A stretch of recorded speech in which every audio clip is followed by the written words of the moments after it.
From the campus lights to the game day fight,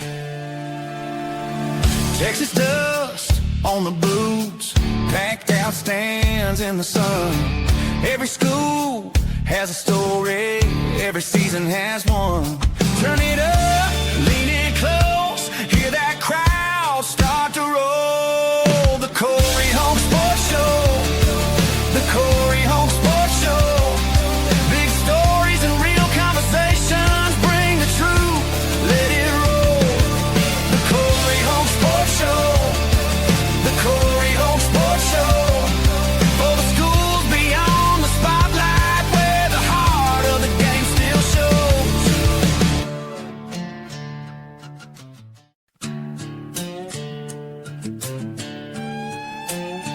Yeah.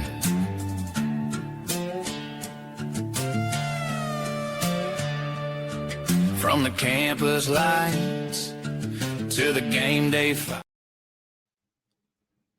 Well, great way to start the second week of the Corey Oak Sports Show that I hit loop on a video and didn't realize that I had. So here we are. It's Monday, July 13th. Another edition. We got a lot to talk about, a whole lot to talk about, including Stats Perform FCS just released their All-American team, their preseason All-American team, and there were 9 players from Texas on that. And, you know, that's kind of how this goes. It's been one of those. That one I just got not long ago that I just found out and figured it out there. And so still trying to get the cryon. I forgot to put the cryon over, so I'm going to get that going pretty quick. But first, I want to talk about what I published a couple weeks ago. Haven't really talked about it yet. And that was the first chapter of what I hope is a book on earning your victory in sports and life.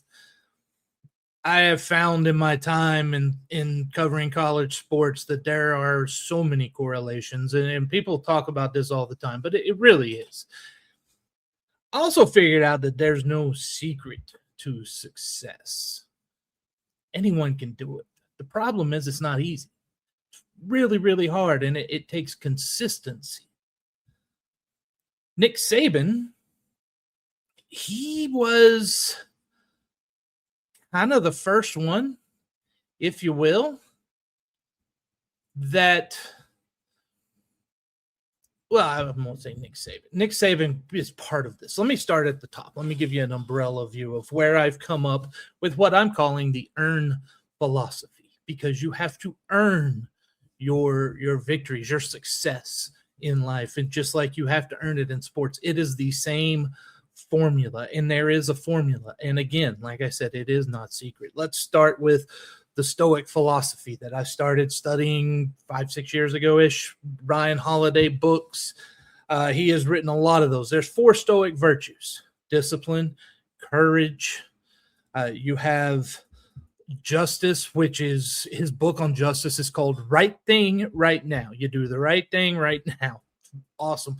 And the 4th one is a wisdom, which you get as you experience and you grow and all that. So he wrote books on all those things. Outstanding stuff. I can't recommend them more. He also wrote a book called Ego is the Enemy, and that's where I got started on Ryan Holiday, actually, was with that book. That book has been around a lot of sports teams. It is all over the place. Coaches galore have talked to me about that book. That's why I read it in the first place, because coaches brought it up to me, talking about the Ego is the Enemy book. And it's a fantastic book, and it's 100% true. That's the top umbrella. First, obviously first you have to notice your ego is the enemy. And that kind of goes into what Nick Saban talked about. Nick Saban is, we know, ultra successful. He has, it's become known as the process philosophy. And the process philosophy is focusing on the current moment. I hear coaches, UIW's coach Clint, Clint Killow,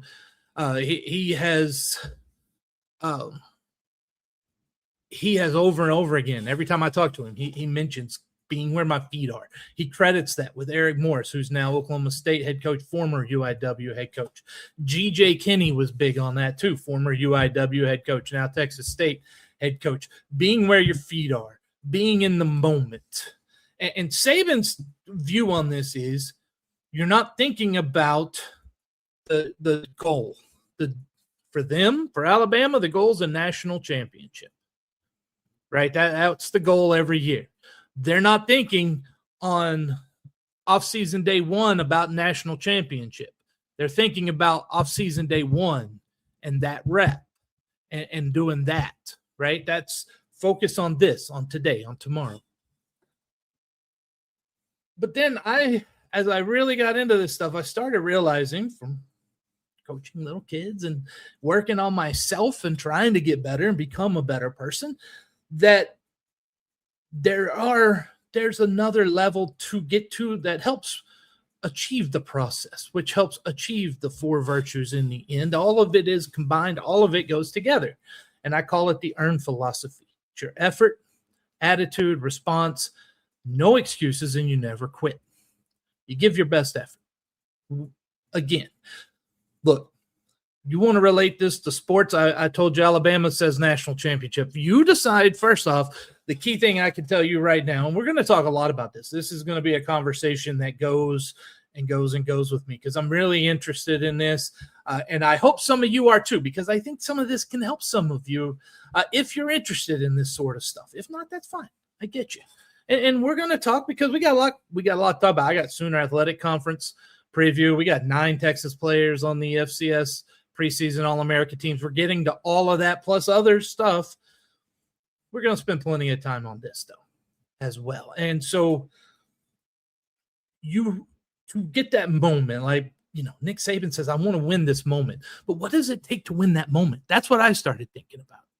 How do I win that moment? And that is where the earn philosophy comes in. You give your every single moment of every single day, every task you do, anything, relationships, life, sports, it does not matter. You do these 4 things every part of the day. You give your best effort. You have a right attitude. I didn't say positive. We'll get to that. Right attitude, a proper response, and then no excuses. If something doesn't go right, it's you. It's okay. And then you're not quitting.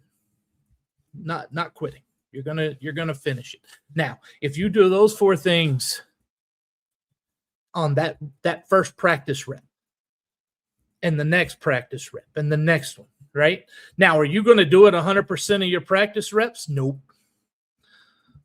But the key is to notice when that falls a little bit and fix that for the next practice rep.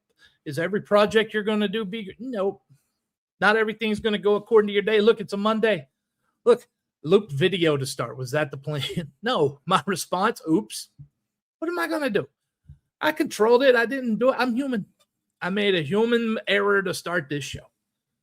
This stuff is very important because I think a lot of what goes into sports and into championships, and we're going to talk about some of that today with Wimbledon. You have these things show, and it's something all of us deal with, whether you're, this meeting, I need this meeting to go. I need to put everything I got, my effort, my attitude. I got to earn the win in this meeting. You earn those wins. That's how you do it. Once you get that win, guess what? Positivity breeds positivity, leads to the next and the next. And then, hey, negativity breeds negativity too. So as soon as you notice it, catch yourself. We're all going to have those moments. We all are. And that's why we got to hold each other accountable. You got to call someone out when they do something wrong, and I do it. And some of you have called me out, and thank you. Let's keep going with that. All right, so I start out my exercise, my 2-mile walk today was not as much fun as it has been. It was physically tough, mentally. I do that my first quarter mile. I am I'm doing an inventory of myself, inventory of my body, what's hurting, how fast can I go, how hard can I push it today to try to get the most out of my ability. Because look, my effort, I can give you my best effort, but I can't give you max effort all the time. Sometimes I don't have that. Today was one of those days, body just wasn't quite feeling it today. It's fine. I back off a little bit. The point is I'm doing it with the best effort I can get without hurting anything, without going too far. You go too far, then you end up causing problems too. You got to give that best effort, what that is. And it changes moment to moment, day to day, hour to hour. It can change.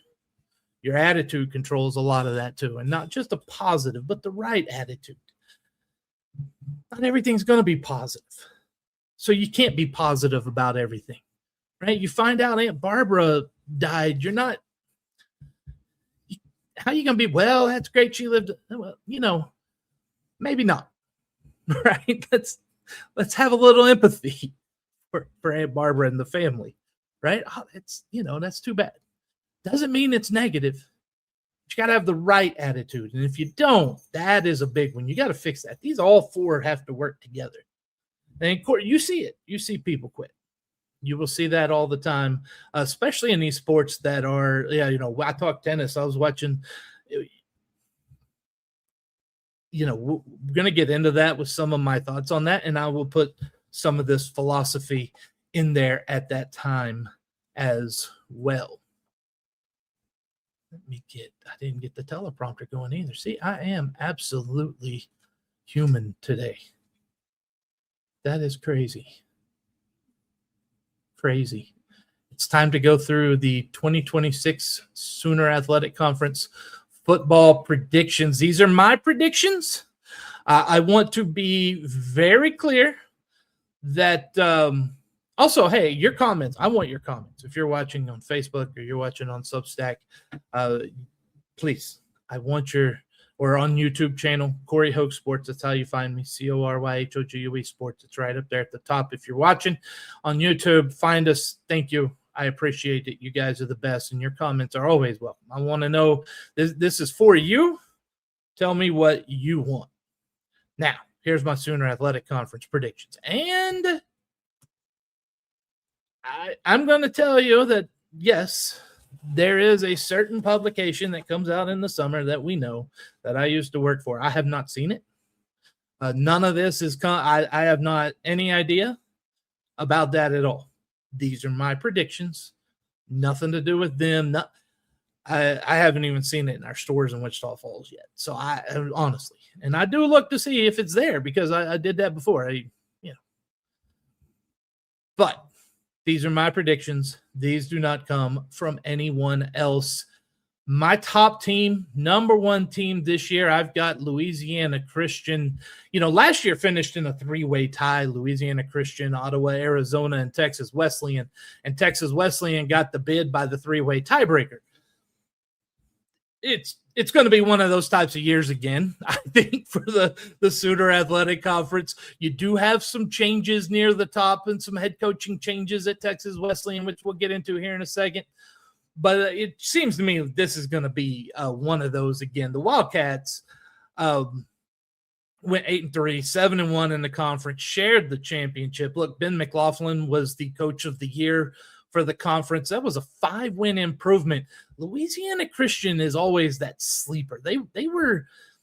They're serious about winning. And when you get serious about winning, you're going to be at the top of the conference. And Louisiana Christian, Ottawa, Arizona, and Texas Wesleyan are serious about winning. And that shows. And it shows in these rankings here. And I think you could put like Wayland Baptist in that too. And even Nelson to an extent. Definitely. Look, I think Louisiana Christian, though, the reason why I put them at the top, so I think they have the best combination of proven production. They have a lot of coaching continuity, which you don't see throughout some of the other top teams, and they should remain so explosive offensively with a complete core at running back and offense capable of winning the high-scoring games. Now, the one question I have for Louisiana Christian along the line of scrimmage, Can they get, it's a lack of experience. Can they overcome some of that and avoid that one poor performance, it's been one performance every year right now for LCU and for all three of these teams. And that just shows you the strength of the conference. So it could be any of that, but that one performance, can they avoid that to win another crowded title race? Games to watch for them: October 10th, they play Texas Wesleyan, and November 14th, they play Ottawa, Arizona. They play the Spirit. So my number 2 team, it is the Rams of Texas Wesleyan. They won the SAC automatic playoff berth in that tiebreaker, and they lost to William Penn in the opening round. That was a learning experience for these Rams. It was the first time like that. And hey, you got to go through those things. You got to build on that stuff. They should remain in the championship race. But head coach Brad Sherrod is now at where did he go? Mercer, I believe, somewhere. He moved on. And Fran Johnson, offensive coordinator, has been promoted to head coach. And that was a Fran Johnson was either going to be head coach at Texas Wesleyan or he was going to go somewhere else pretty soon. Like, Fran Johnson's been a top candidate to become a head coach for quite a few years. And a lot of it's because of how he's been able to run that Texas Wesleyan offense. Now, he's head coach, different duties, different things. What does he do? Right? How does he handle some of this? How does he delegate some of this?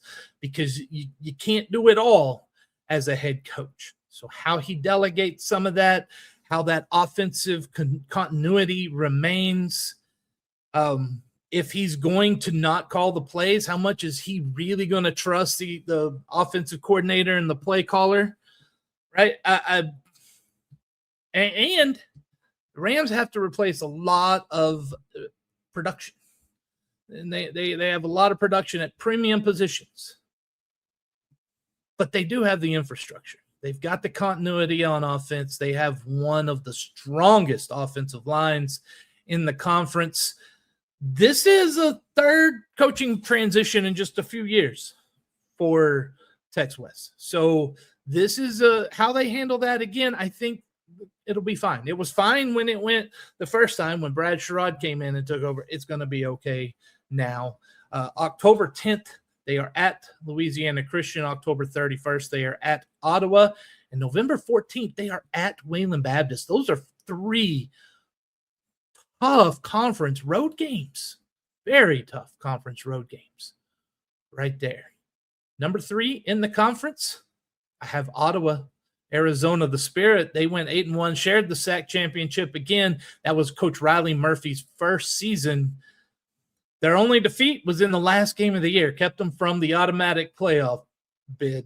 They have what I consider the highest ceiling in the conference on offensive talent. They've got elite quarterback play. They have defensive front talent and a place at home where they're hard to beat. It is tough for opponents when you go out there to Ottawa, Arizona. Can they replace some of that supporting talent? And if they do, they're going to turn another solid regular season and a potential postseason berth. They host Langston October 3rd. October 31st, they're hosting Texas Wesleyan. They are at Louisiana Christian. So Louisiana Christian this year gets Ottawa and Texas Wesleyan at home. That also helps with help me put them up in number 1. Number 4, Wayland Baptist. Listen, Marcos Hinojosa Sr., he has done an incredible job out there. They are a very improved program. And some people were surprised last year that they finished 4th after being picked 7th in the preseason poll. I was not. That man knows how to do it. He understands. He understands how to get a winning team, how to build a winning program, and he's doing it. And he's got an administration that's patient with him, and that matters as well. You cannot. Well, again, I said earlier with the earn, how you define your own success, right?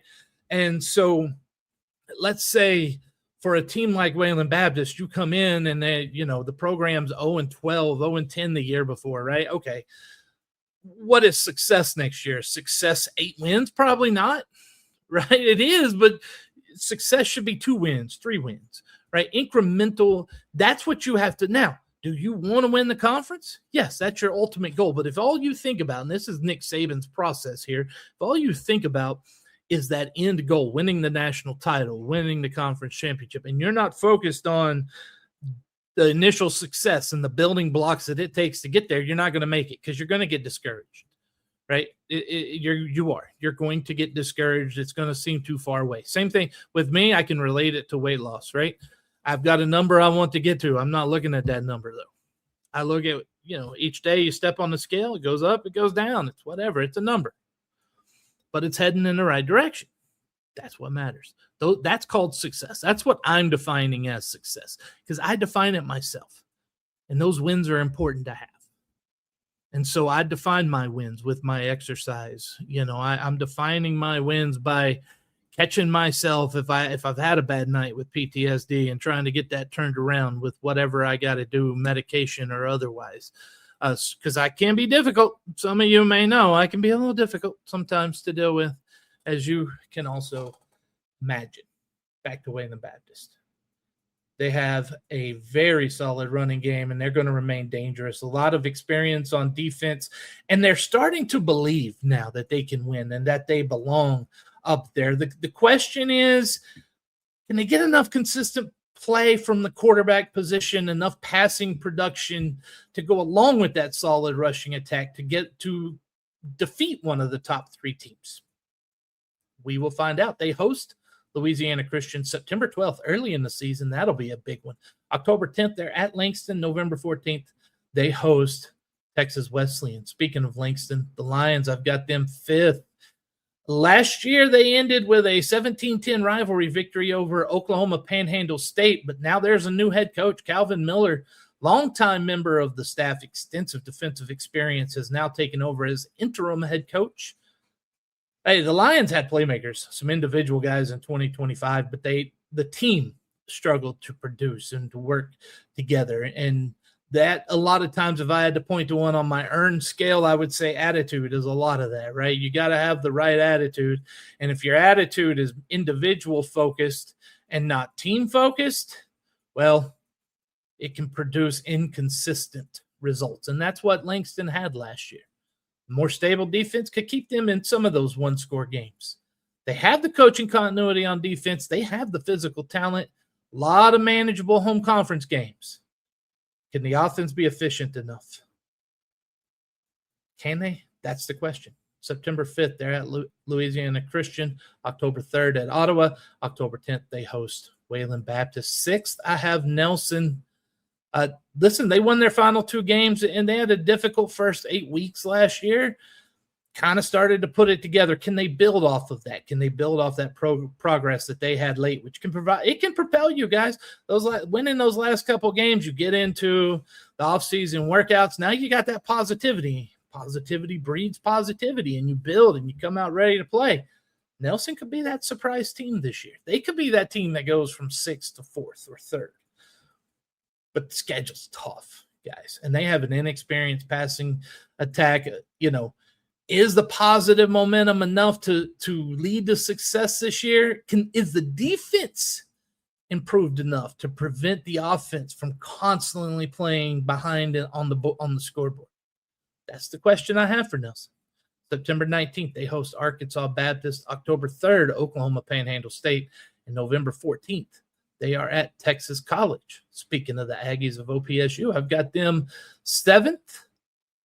They had 5 conference losses in the final 7 games last year. They finished on the other side. A lot of negativity taken into the postseason. Can they rebound from that? They're capable. They can beat teams in the middle and lower portion of the standings. They've shown it, but they're going to have to get more consistent on offense. Right, they have an explosive special teams unit, solid running back room, schedule. They can win some games at home, very winnable games. Can they improve sufficiently enough on offense, avoid the prolonged losing streak that damaged last year? Going to find out. October 3rd at Nelson, October 17th, Arkansas Baptist, and November 14th, they play Langston. 8th, I have Texas College.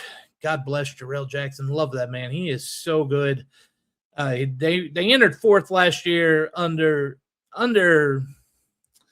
underdid preseason expectations, maybe in your opinion, but Jarrell Jackson is one of those that's got to define success differently than just staying fourth in the conference. That was a terrific season, but they get ravaged. They don't have the financial support that even other teams in the conference have. And they find those talented players, and then these bigger schools come and just ravage the team and take it apart. They've got a ton of individual talent. But they again, and this is the thing, when you've got so much changeover because other people are coming and taking your talent so often, consistency, that's what's hard to do. Getting that depth, that consistency, that communication you need to move back into the middle tier of the conference. Can they get those defensive stops when they need? Can they have 4-quarter performances this year? Those are the questions. September 5th, they play Arkansas Baptist. September 19th, Wayland Baptist. November 14th, they play Nelson. 9th place in the conference. I've got Arkansas Baptist. The Buffaloes, they struggled 1-7 in the Sooner Athletic last year in their first season. They allowed 377 points. They scored 116. Yes, they're going to be more comfortable this time around, but this is not an easy rebuilding process. That last year was step one, and what's going to be a long road. The offense needs to make the largest jump if they're going to have any chance of winning a couple more games, and relying on their defensive playmakers. And they got a little more familiarity with the opponents. Again, question is, can the Buffaloes create a functional and sustainable offense after averaging fewer than 12 points per game last year? If they can, they got a chance. And there's some games at Texas College, September 5th. September 19th, they're at Nelson. October 17th, they're at Oklahoma Panhandle State. So they will have their opportunity. Hey, I'm going to take a short, we'll say 30-second break right here. I'll be back in 30 seconds, and we will move into more here on the Corey Hogue Sports Show.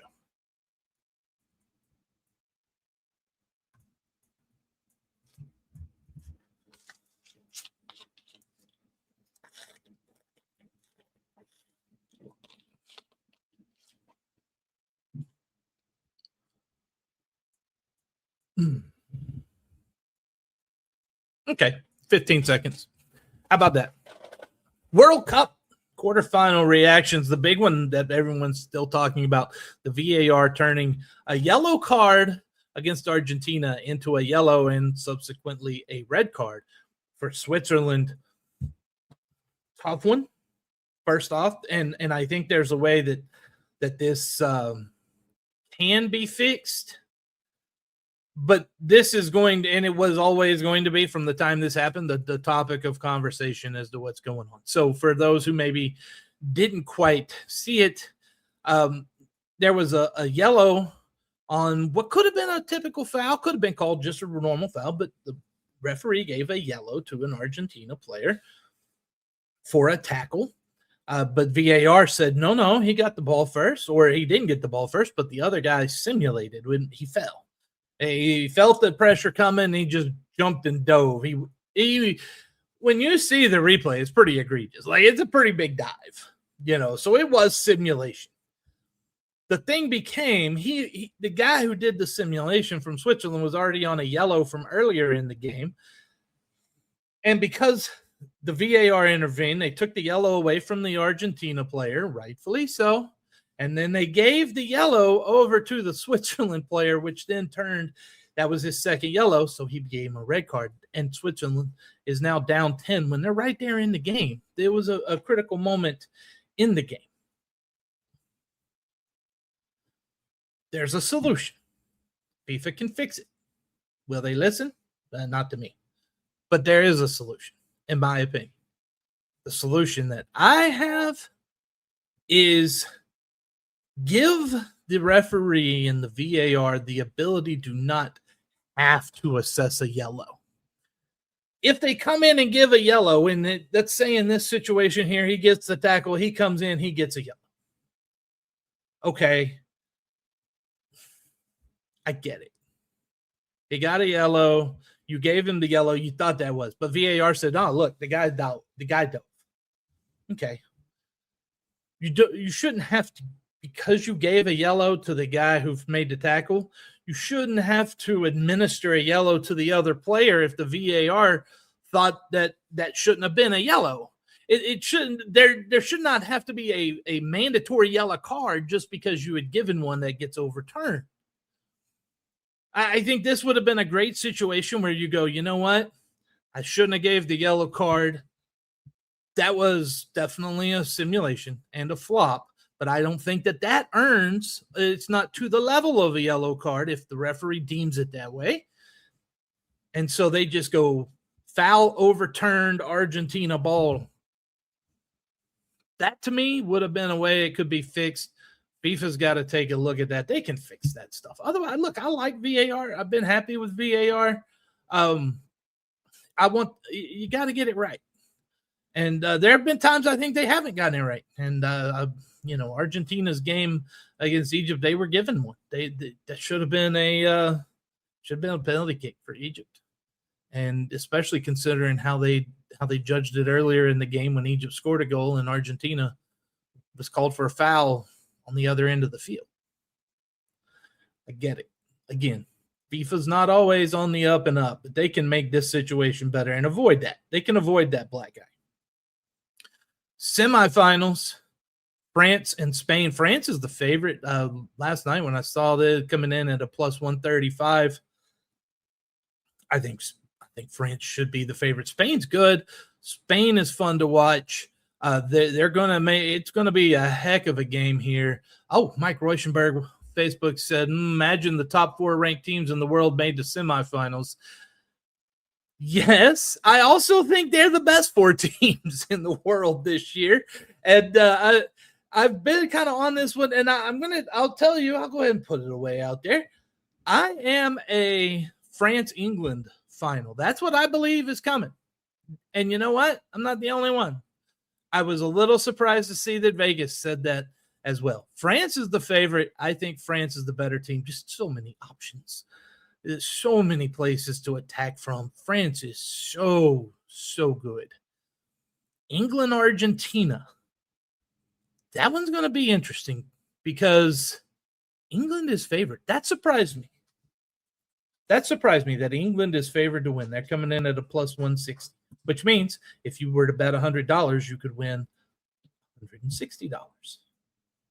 If you lose $100. That's how that works. Plus 160. Argentina plus 205. My friend Trey Reed, very good, very knowledgeable about sports. Love talking to him about this stuff because we can agree that we can disagree respectfully when it comes to this. He still is a believer in Argentina, and rightfully so. They are an extremely talented team. They're the reigning World Cup champions. You got to beat them. My thing is they haven't looked like the reigning world champions, right? Like sustaining success. Go back to the earn philosophy again. It's hard to do, and it because Nick Saban says it all the time. Success is a poison. It's a drug. It is. Because you start feeling good. You start thinking, well, I don't have to put out my best effort. I don't have to do that this game. And it looks to me like Argentina's kind of gone through the motions in some of these games. They really have. And that stuff can come back to bite you. On the other hand, and this is Trey's point, and he is very valid in this, Argentina can flip the switch. They certainly can. I agree. They're going to have to do it. They're going to have to, and I just haven't seen it. And until I see it, I don't believe they have it in this World Cup. So I'm picking England. I'm picking France. And then the winner for that, if that happens, we'll see. We got another one coming up. Hey, one thing about England before we go, Argentina. Let me tell you one last thing on Argentina. I want to move back into England. With Argentina, they remind me of watching when I used to referee men's league basketball. There was a team of guys that were in their upper 30s, lower 40s. They had played together forever. They were a really solid team, really hard to beat. These young teams would come out and try to press them, right? We're going to make them run. These dudes, the ball would never touch the floor. It would just be passed down and down, layup every time. That's kind of what I see with Argentina. They can do that stuff. But when you got to turn that on, that's what I want to see. And another thing, I think England's due for a much better game. They got lucky. They got lucky in the quarterfinal, and the coach said that. So we're going to suffering before today. How do you sum up? This is what the coach had to say. Well, this is going great, isn't it? Here we go. What the team have found. I didn't talk about suffering. I never talked about suffering. First off, this is great. Like, this reporter does not walk away feeling confident in himself anymore. The first thing he said, you talked about, I did not talk about suffering. Great. Wonderful start. It's not going to get a whole lot better. We made life very, very difficult for ourselves today. The result is fantastic. We're in the last four. It's amazing, but not happy with the performance. In what sense? In every sense. Because, again, the commitment is there, but we made life very, very difficult for us in the way we played, how we played. Sloppy, a lot of technical mistakes, not fast enough, not repetitive enough. We were lucky today. Was that Wonderwall playing in the background, I think, is great. And okay, so the coach is 100. This right here, and a common mistake, and I do this often, and it's very difficult for me to not do, is that whilst the coach is talking, you're thinking of the next question to ask. And if the reporter here had listened, he would have kind of picked up, and then this miscommunication that comes up wouldn't have happened. But the fact they're singing Wonderwall and the guys are all joined arms back there behind while this is going on is awesome. That is really great. Mike has to say the team played old school basketball, screen, pick, and rolled you to death. Yes, they did, Mike. So he's right about this. Their quality wasn't good. They were not sharp. Is basically, it's not that their effort was good, the attitude was good, like, their response. England did all that stuff right. They won the game. They were a little lucky, and sometimes it takes luck to win and to win championships. It just does, right? Especially at that level, sometimes it takes a little bit of luck.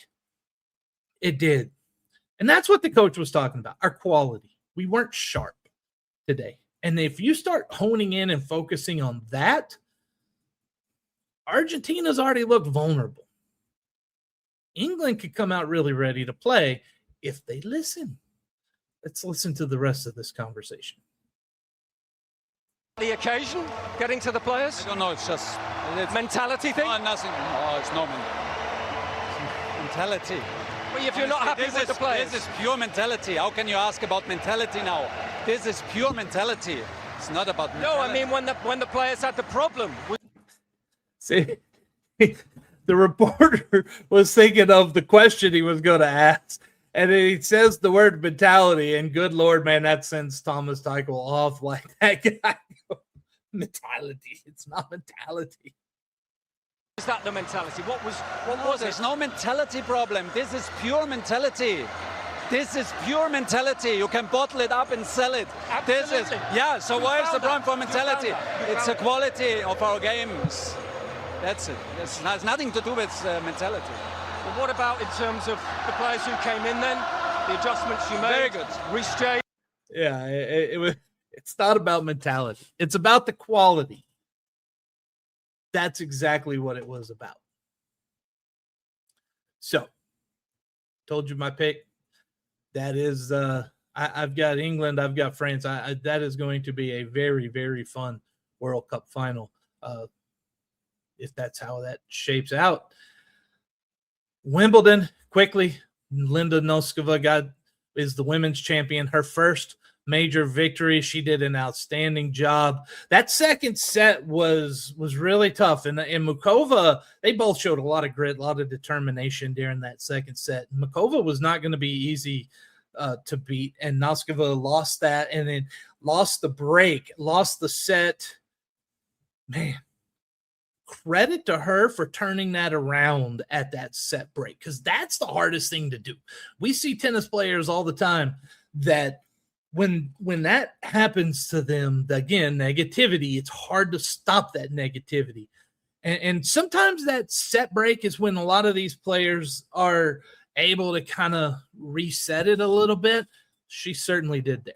And credit to her for that. Congratulations. 2 Czechia women in the finals. What a great job. Jannik Sinner, he's the repeat champion for the men. And him and Zverev, to me, it's which one's going to break mentally first. They both still are a little fragile at times mentally. Sinner needs a lot of positive affirmation from his box. He demands that positive affirmation from his box. Zverev, pretty good, but once Zverev starts to lose it, he's going to start yelling at the box, as he did. As he did in the final yesterday. Also, the biggest difference between that, and once you start doing that negativity like that, you were done. He was done because he's already down 2-1. He's about to lose the 4th set and lose the match. At that point, now he's just going to yell at his box because he's frustrated. That's what that's about.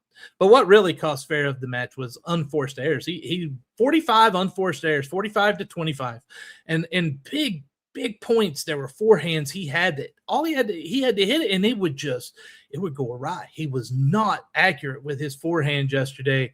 Something he's gonna have to work on. Also, Jannik has won 10 straight meetings against Zverev.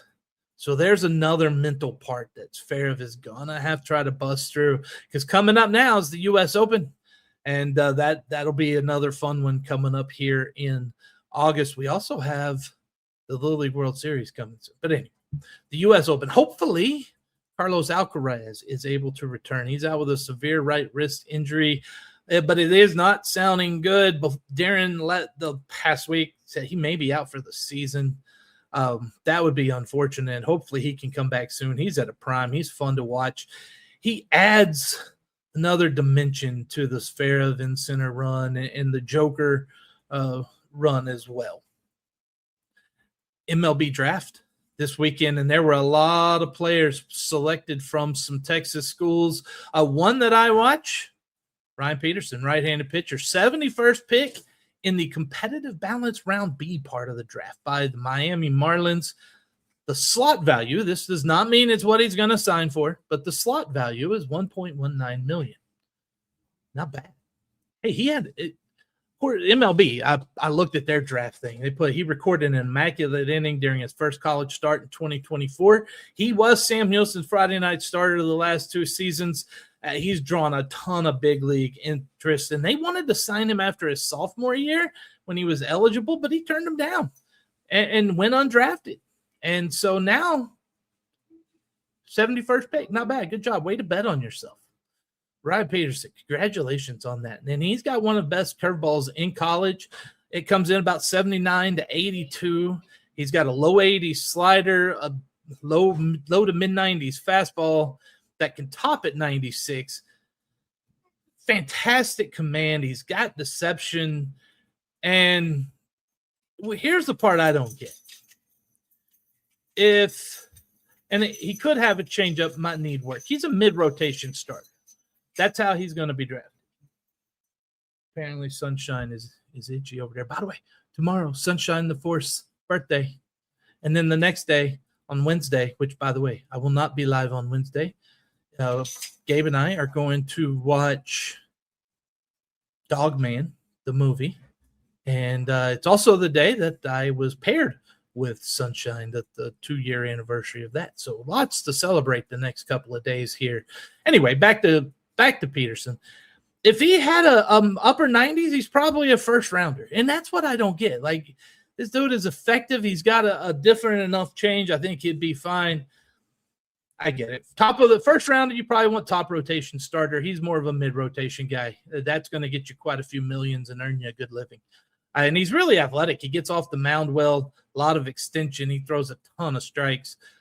So, yeah, I think he's going to be really good. There are some others that I want to mention that got picked as well. I kind of stopped tracking after a certain point, after about the 19th round.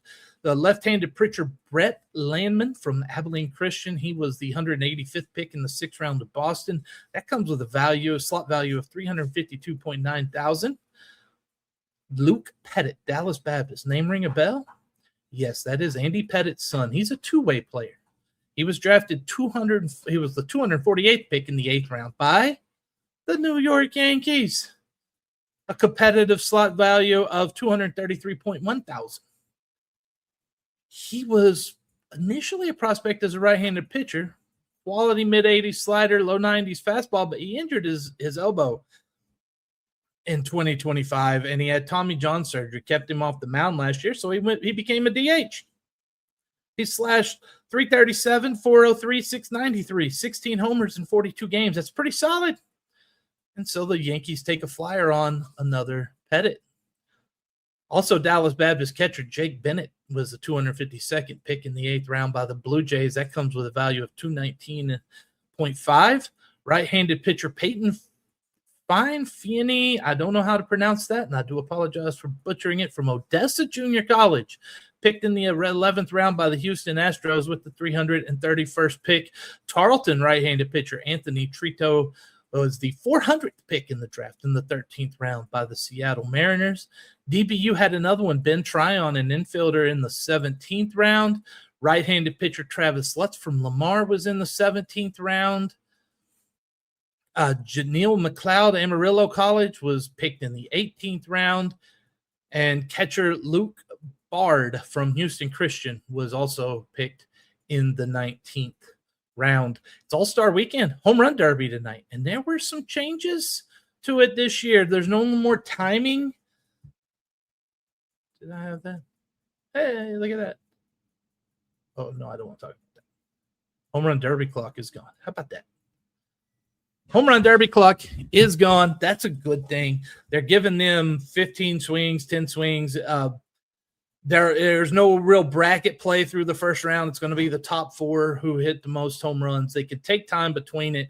This will hopefully lead to a few more exciting battles as they hit the semifinals and finals instead of an endurance test, which is what the Home Run Derby has become under so much time and those time factors. Also, though, if they hit a home run on their last swing, they get another one until they no longer hit a home run. I think we might have found a recipe. I'm looking forward to it. And the participants, we got some good ones here. Munetaka Murakami, right? From the Chicago White Sox. Kyle Schwarber, Bryce Harper from the Phillies. They're in hometown. Can one of the hometown boys win it tonight? Jordan Walker, really fun player to watch from St. Louis. Wilson Contreras from Boston. See if he gets mad at the pitcher. Jack Caglianone, that guy got some pop from Kansas City. He is going to be fun to watch. And Ben Rice, New York Yankees, and maybe the favorite, Junior Caminero. He's definitely, I think he's probably the betting favorite in this one. He was there last year. This new format may really benefit him. I'm going to go with Caglianone. I love that guy's raw power, and I'd like to see him put on a show tonight as well. But it is going to be fun to watch. It's on Netflix, by the way. So if you got Netflix, if not, borrow your neighbor's password. Hey, Conor McGregor, Max Holloway. Did you guys see what happened at that UFC fight this weekend? McGregor got injured during the match or before the match? Was it? I don't know. I'm not going to say I buy into the conspiracy theory, but that's kind of convincing that it was before the match. The way he took his shoe off, he looked like he was a little tentative on his foot there. So I don't know. I'm not going to sit here and say he's lying about it either, though. I did see that he said that he's going to have surgery. He wants to return. His ego won't let him go out like that. Not a chance. Will he win? I don't know. But his ego is busted from the comments and the kind of the hate and the conspiracy theory he's getting from this. So, yes, he will return for at least one more fight. But what I found most interesting about the UFC weekend was Dana White's epic rant on his own production team. And the fact they cannot get celebrity names correct. I want to warn you, I'm going to play the video of Dana White. I promise I'm going to play the video of Dana White. Give me just a second. And before I do this video, though, I want you to know it does have language. If you've got kids around, there's F-bombs that are coming in this one. So if you have children around, you might want to turn it down or whatever here. But also, it's too good. It's 50 seconds of this. It's gonna be hilarious, and he just blasts his production team. My production team, we just did the White House. We built a fucking arena on the south lawn of the White House, and it was the greatest fucking thing in the world to be there live and to watch it on TV. I just paid Shakur Stevenson a shitload of money, and for some reason we can't figure this celebrity shit out. They put him up as a fucking OKC NBA player. Are you fucking kidding me? I mean, it's absolutely crazy, but we are the absolute worst to ever do the celebrity thing. Okay.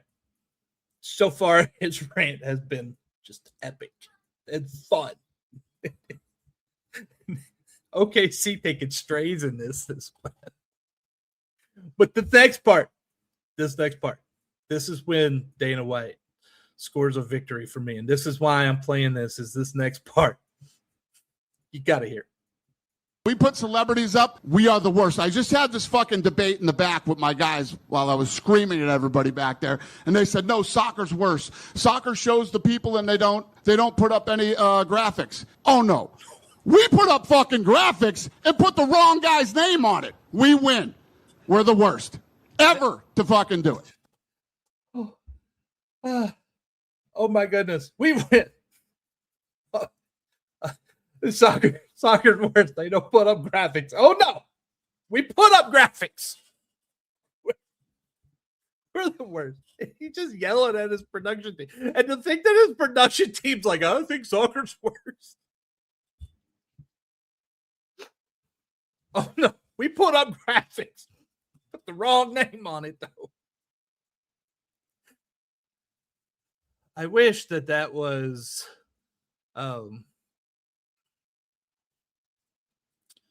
I wish that was clean all the way through, because I would clip that with at the end of. Oh no, we put names on the graphic. Oh goodness, just too awesome, too awesome. Hey, Tour de France. Quick update on that. Today's a rest day. The question is, can anyone catch Tadej Pogačar? The answer is no, they cannot. Jonas Vingegaard, best chance, but he's already 242 behind. Isaac Del Toro, Remco Evenepoel, Juan Ayuso, Paul Sykes. That battle right there is for third. The Del Toro, Evenepoel, Ayuso, Sykes battle. That is for third, and that's going to be the best part of this tour as far as overall standings go, because Tajay is easily and clearly the best. He showed that on stage 6 when he went up the mountains, and Jonas is clearly the second best. I do want to say it's going to be fun because the Alpe d'Huez, the last 2 days, they're finishing in the Alps before the final coming up, and so they will start again tomorrow. They got a mountain stage, a couple hilly, a couple flat stages this week, and then they'll have another rest day next Monday, and then complete it again. It is going to be a whole lot of fun. The tour, yes, Mike, the Tour de France is over. That's why I'm really interested in third, though, and also. I know Tajay is the best, and I know he's got the best team, and that matters a ton, too, with his UAE team. I don't think Del Toro finishes third, simply because he's going to have to be a team player for Tajay when they get to the Alps in some of these mountain stages. But to watch Tajay just power past everyone and just blow everyone away, my gosh, that's fun. That is fun to watch. He does an outstanding job at it. And that's all I got for this episode of the Corey Hogue Sports Show. Remember, I will not be here on Wednesday. There will not be a show Wednesday, but there will be one back here on Friday at 1 o'clock. And I did not talk about the FCS guys, did I? It is not the end of the show yet. Look at that. I'm really showing myself to be human today. 9 Texas FCS players honored. I promised you I would talk about it. and I will right now. I posted this just minutes before the show started on my Substack, CoreyHopeSports.substack.com. I really appreciate it for those who are subscribers and paid subscribers. Thank you all so much. 9 Texas players, and Stephen F. Austin led the way. They had 4 selections. First team offensive lineman Eric Gray, and first-team punt returner Bugs Mortimer from SFA. Linebacker Eli Ennis was second-team. Malachi Williams, another linebacker, third-team. That is becoming a linebacker U at SFA. Shocking that Colby Carthel is able to develop great defensive players. And Bugs Mortimer is so fun to watch. Special teams, he is so good. Lamar defensive lineman Andrew Huff was also on the first team selection as well. Tarleton had 2 players on the second team. Offensive lineman Aiden Moe and kick returner DeAndre Buchanan are representing the Texans. Abilene Christian offensive lineman Luke Roten was selected to the second team. And UIW wide receiver Roy Alexander was named to the third team. And if Roy is so talented, if they get a quarterback that can, and an offensive line that can protect the quarterback, and a quarterback able to make the throws to him, he's a first team All-American by the end of it. So that's 3 first team, 4 second team, and 2 third team honorees. You know, it wasn't too many years ago when you might get 1 or 2. The fact we're getting so many in Texas is awesome. Also want to shout out to the others from the United Athletic Conference in Southland that made the team.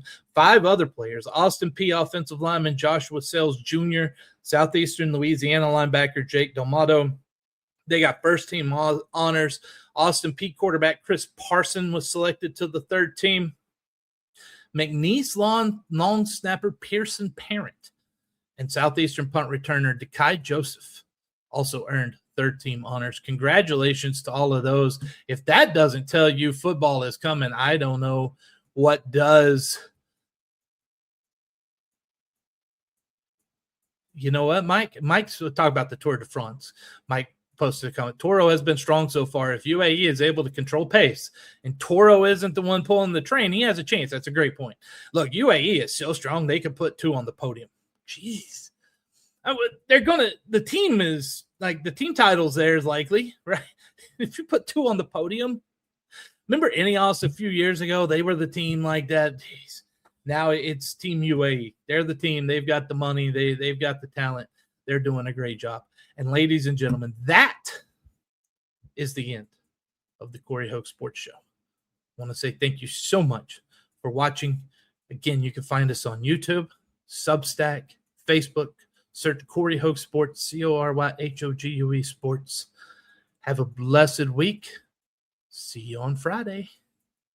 Clear, sharp, and bold. Covering every team, every season, every story worth being told. The Corey Hoke Sports Show. The Corey Hoke Sports Show. Big stories and real conversations bring the truth.